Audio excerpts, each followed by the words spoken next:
ఎంతో విశేషమైన అటుకులతో వినాయక చవితి పండుగ పర్వదినం రోజున ఇప్పుడు చెప్పేటువంటి పరిహారాలు చేస్తే ఖచ్చితంగా మీకున్న కష్టాలన్నీ కూడా పోతాయి. అయితే అటుకులతో ఏం చేస్తే మనకు మంచి జరుగుతుందో చూద్దాం.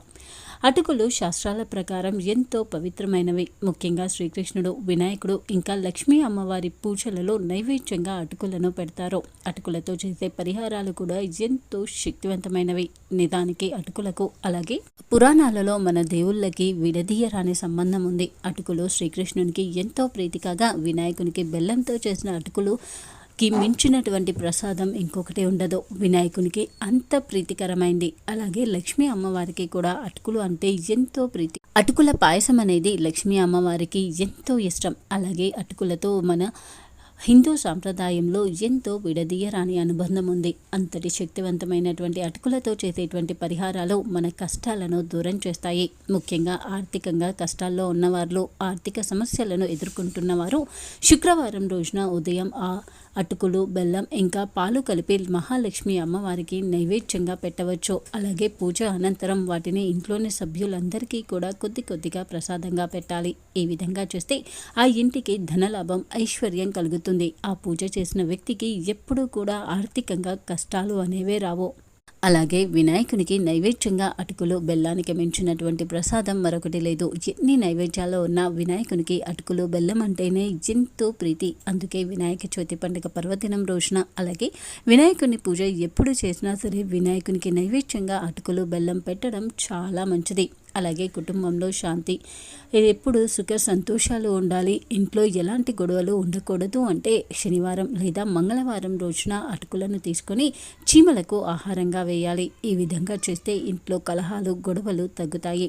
అలాగే ఇంట్లో పిల్లలు తరచూ ఏదో ఒక అనారోగ్య సమస్యను ఎదుర్కొంటున్నారు అన్నా, లేదు అంటే పిల్లలు చదువులో వెనుకబడుతున్నారు అని అనుకున్నా కానీ ఖచ్చితంగా బుధవారం రోజున ఆ అటుకులు, బెల్లం, పాలు కలిపి శ్రీకృష్ణునికి నైవేద్యంగా పెట్టి ఆ తర్వాత దానిని పిల్లలకు తినిపిస్తే వారి ఆరోగ్యం అనుకూలిస్తుంది. ముఖ్యంగా అనారోగ్య సమస్యలు తగ్గుతాయి. చదువుపై ఇంతకు ముందు కన్నా కూడా ఎక్కువ శ్రద్ధ పెడతారు. అందుకే బుధవారం రోజున ఈ విధంగా అటుకులు, బెల్లం, పాలు కలిపి శ్రీకృష్ణునికి నైవేద్యంగా పెట్టి ఆ తర్వాత ఇంట్లోని చిన్న పిల్లలకు తినిపించడం చాలా మంచిది.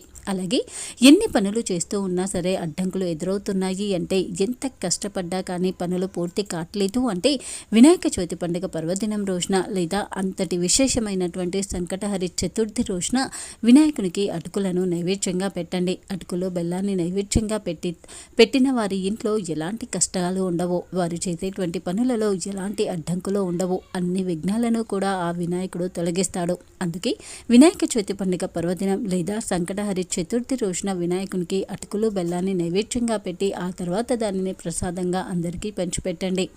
అలాగే మనము తెలియక చేసేటువంటి పాపాలకు, ముఖ్యంగా గతించిన పెద్దలకు సంబంధించిన కార్యాలలో చేసేటువంటి పొరపాట్ల కారణంగా మనకు ఎలాంటి దోషము కలగకూడదు అంటే మహాలయ అమావాస్య రోజున లేదా పితృపక్ష అమావాస్య రోజున అటుకులు, బెల్లం ఇంకా నీరు కలిపి పితృదేవతలకు నైవేద్యంగా ప్రసాదంగా పెట్టవచ్చు. ఆ తర్వాత వాటిని పక్షులకు కానీ లేదా చీమలకు కానీ ఆహారంగా వేయాలి. ఈ విధంగా చేస్తే పితృపక్షంగా మనం చేసినటువంటి పొరపాట్ల నుంచి విముక్తి కలుగుతుంది.